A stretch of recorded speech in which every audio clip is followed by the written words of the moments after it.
Hey everybody, thanks for tuning in to another episode of the Comic Sound Podcast. I'm your host, Dylan Jumps, and today we're going to talk about issue number 5 of X-Men. Now, going to be a little bit of a short episode today. There wasn't a whole lot of content covered in this issue. In some ways you could call it a little bit of a filler issue, but it does propel the main plot forward. A big point of focus in this issue is actually going to be the character Polaris. If you remember from previous episodes, she is the daughter of Magneto. She also has magnetic powers, and I feel that they gave her this issue kind of centered around her because she was in fact voted on by the fan base to join the X-Men before this series started. So I see this as a way to bring her, front and center for an issue, because she is the one that the fans picked. So, like I said, kind of a filler issue, but it is good nonetheless. So, let's go ahead and get into this. The issue starts with Sunfire facing off against the Reavers in Mexico.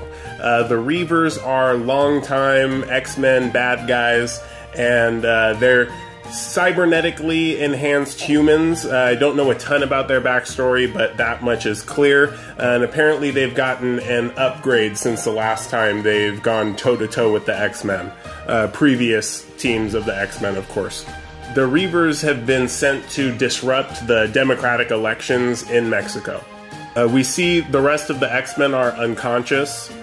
They've been hit by tranquilizers that also interfere with their X gene, which gives them their mutant abilities.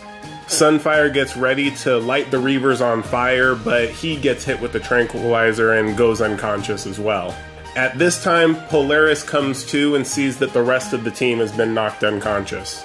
She then uses her power of magnetism to turn Wolverine's unconscious body into pretty much a murder puppet. For those who might be unaware, the reason she's able to do this is because, like the original Wolverine, or Logan, Laura, or this current Wolverine, also has an adamantium-laced skeleton.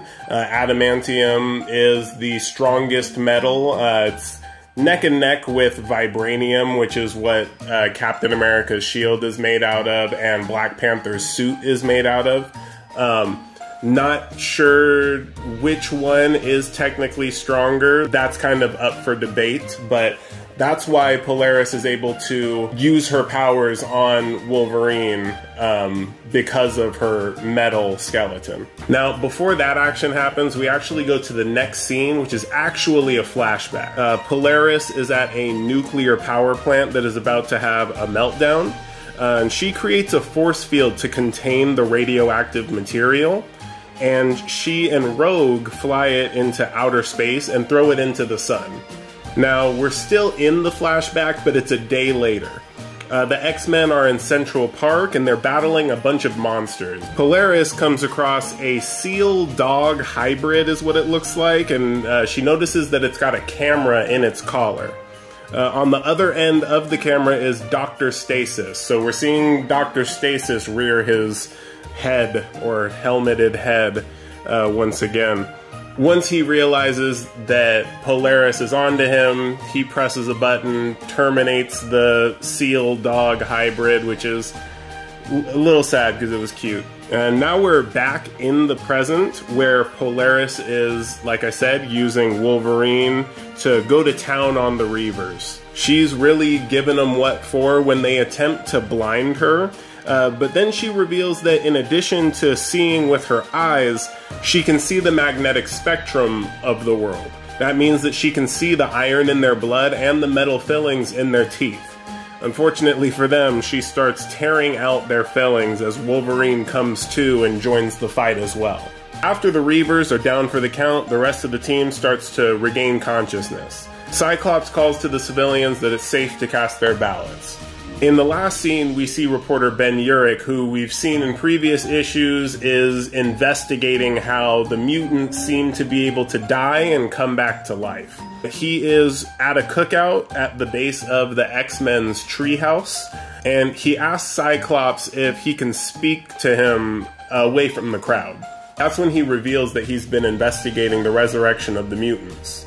We then see that Dr. Stasis is watching from a distance, thoroughly enjoying the reaction from Cyclops. The issue ends with Urich telling Cyclops the piece isn't finished yet, and so he has some time to come up with a comment.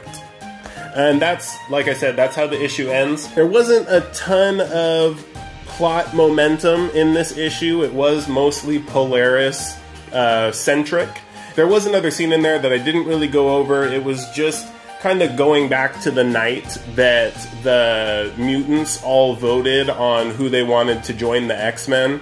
Just kind of a pep talk from Jean Grey to Polaris, and kind of got her to be competent in joining the X-Men, because Polaris has somewhat of a checkered past, you could say. I mean, being Magneto's daughter, that's not unlikely. And I don't want to confuse anyone. Earlier I did say that the fans voted on Polaris to join the X-Men, but in the comics it was the mutants who voted on everyone who they wanted to join the X-Men. It was just that Polaris was the one that they took real life voting for.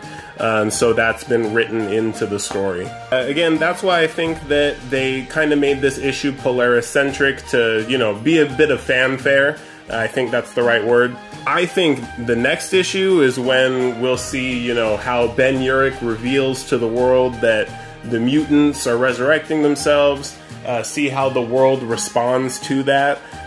It may lead to more fear and hate towards the X-Men, because we've seen in this series there hasn't really been a lot of that. They've been getting a lot of love from humans for saving the day time and time again, and so we'll see if Ben Urich's report changes a bit of that.